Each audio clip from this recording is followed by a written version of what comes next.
رسول کریم صلی اللہ علیہ وسلم عید الاضحیٰ یا عید الفطر میں عیدگاہ تشریف لے گئے۔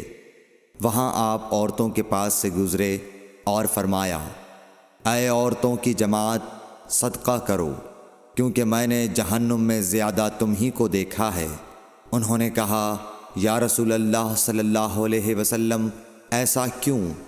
آپ نے فرمایا کہ تم لعن طعن بہت کرتی ہو اور شوہر کی ناشکری کرتی ہو، باوجود عقل اور دین میں ناقص ہونے کے میں نے تم سے زیادہ کسی کو بھی ایک عقل مند اور تجربہ کار آدمی کو دیوانہ بنا دینے والا نہیں دیکھا۔ عورتوں نے عرض کی کہ ہمارے دین اور ہماری عقل میں نقصان کیا ہے یا رسول اللہ؟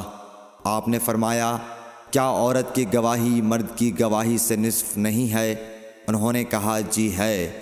آپ نے فرمایا، بس یہی اس کی عقل کا نقصان ہے۔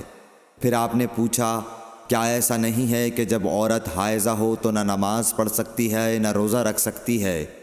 عورتوں نے کہا، ایسا ہی ہے۔ آپ نے فرمایا کہ یہی اس کے دین کا نقصان ہے۔ صحیح بخاری حدیث نمبر 304۔